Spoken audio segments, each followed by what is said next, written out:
Hey, what is going on, guys? RvzStealth here, and in today's video I'm going to be giving you guys my opinion on a few of the best tanks for this patch right now.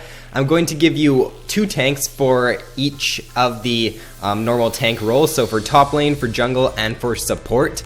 And before I start the video, I just want to let you guys know that I'm not going to be updating my mid and top lane list for this patch because there weren't really many changes at all for mid and top lane in patch 5.15, so I don't really see a point in updating it.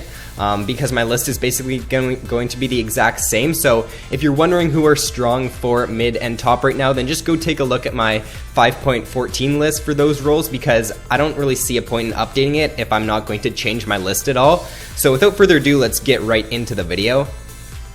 So first up for top lane is going to be Shen. I think that Shen is just an all-around really strong tank right now. He's got a very low cooldown taunt, which in team fights is just so potent. If you can get this off on like multiple targets, if you can go for like a flash taunt on the enemy AD carry, then that could single-handedly just win you the team fight right there. He's got the gap closer with his taunt, or on his taunt as well. His E is like the taunt and a gap closer, so it's like two great abilities in one.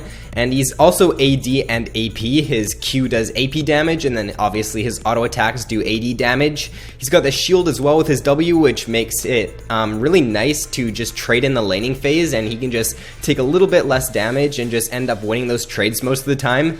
His ultimate is just absolutely crazy as well. He can just change games with one good ultimate.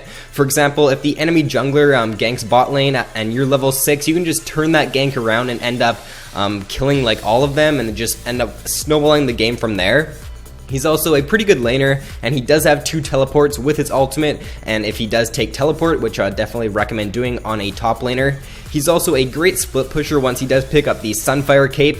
Once you do get to late game as Shen, you always just want to be split pushing because you can just come in with your ultimate right away. So like I wouldn't recommend like being grouped with your team unless they like are really notorious for getting caught out. I would recommend just split pushing with Shen, and then always be looking at your team and see if they're going to start a fight, and then just use your ultimate to get in there.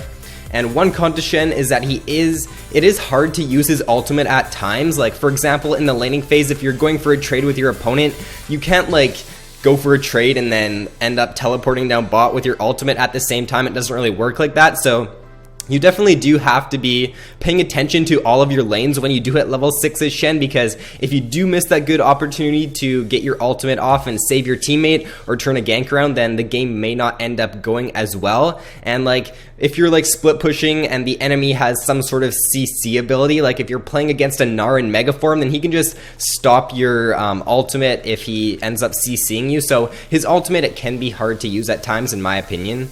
So next up for top lane, I do have Gnar. So Gnar is definitely a very, very strong laner. He's got a lot of kill pressure in lane, which is really why I like him, and he's a ranged champion, so his laning phase is just really good overall.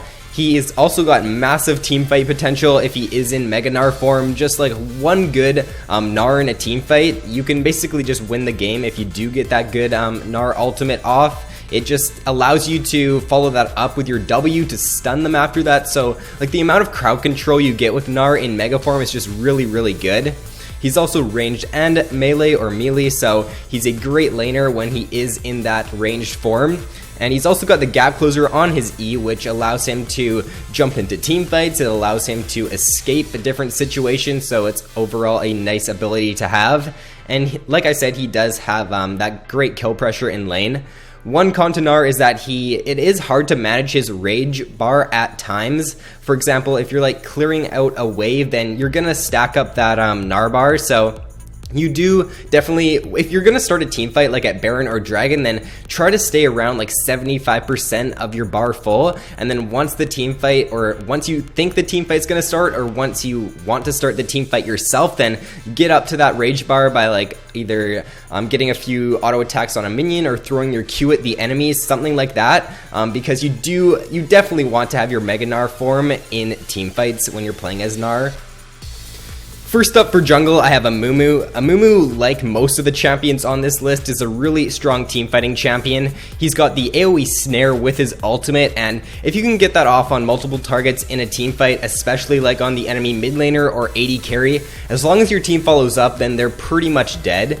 He's also got great engage if you do pick up the Righteous Glory on him and then you have your Q up. His engage is pretty much like unstoppable. You can't really kite in a Mumu coming at you with a Righteous Glory and with his Q, which he can use to gap close onto you. He's also got great clears in the jungle. His W is an AoE ability as well as his E, so he just clears the jungle really nicely. He also does have very strong level 6 ganks with his AoE snare with his ultimate as well as his Q. A few cons to Amumu is that he does not have a gap closer, and what I mean by this is he can't like use it like freely wherever he wants. He does have his Q, which he can use to like escape into like the dragon pit or like escape into a camp or something like that, but if you're in the lane as a Mumu, like you can't just use your Q randomly and just escape. So what I mean by that is like he does not have an innate gap closer built into his kit, and he also is easily invaded in the early game by some of these strong early game junglers. Next for jungle, I have Sejuani. Sejuani is just another crowd control beast. Her ultimate is just really good, and if you can get that off on multiple targets in a team fight, then the team fight's pretty much won.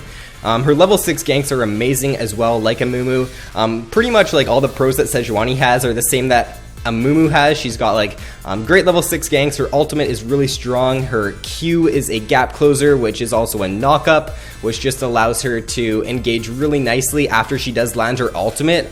And she can use her Q as well to like just escape over walls and stuff like that, or just get around the map quicker. And she also does have pretty good clears in the jungle with her AoE damage coming out of her W, which is also percentage health damage, and then with the AoE damage with her E as well. A few cons to Sejuani is that she does have a weaker first clear, and she can get invaded easily like a Mumu because she does not have the strongest early game.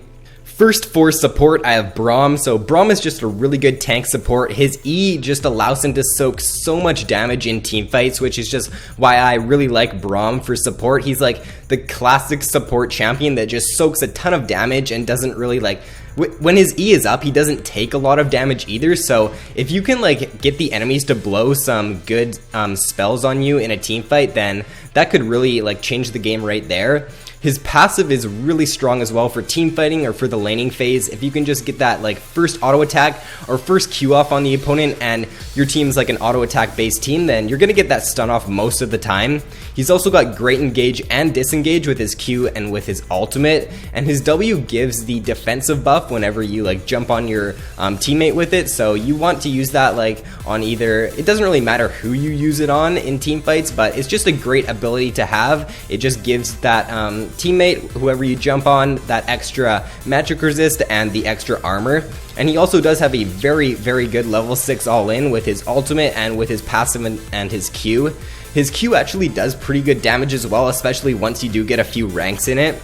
And one con to Braum is that he does have some weaker lane matchups. That's just pretty much goes without saying because he is a melee champion or a melee champion, and if he is up against like 2 ranged champions in the laning phase, then he is going to have a little bit of a harder time. And last but not least on the list for support is going to be Nautilus. So Nautilus is hands down, I think, the best tank in the game right now. You can play him top lane, you can play him jungle, you can play him support, you can even play him mid lane. Like some of the pro players in the Chinese regions have been playing Nautilus in the mid lane just because they want a Nautilus on their team pretty much. He's like got such good crowd control with his passive, with his Q, his E, and his ultimate. He's got one of the strongest engages in the game as well because the hitbox radius on his Q is just absolutely crazy, and it's just so hard to dodge a Nautilus Q coming at you. He's got, in my opinion, the best single target lockdown in the game with all of his CC abilities, and his W scales with HP as well, so the more HP you do end up getting on Nautilus, then the stronger shield you're going to have. He's also got a 3 to 4 second AoE slow late game with his E, which is so good for just getting a lot of damage off and just for slowing the enemies in team fights. He also does have that point and click long range knock up with his ultimate, which is just such a strong ability for locking down like the enemy AD carry or the enemy mid laner in a team fight. And in my opinion, he does have the best level 6 all in for a support in the game, especially if you're pairing him with like a strong bursty support like with a Graves or with a Jinx or with like an Ashe. He's really good with Ashe in my opinion because the CC with that combo is so strong. And he also does have great damage for a tank. One con to Nautilus is that, like Braum, he does have some weaker lane matchups because he is a melee or melee support, so he's not going to, if the enemy has two ranged champions in the bot lane, then he is going to have a bit of a harder time. So that is all for the video, guys. If you enjoyed, then be sure to drop a like and subscribe if you have not already. So thank you guys so much for watching, have an awesome day, and I will see you in my next video.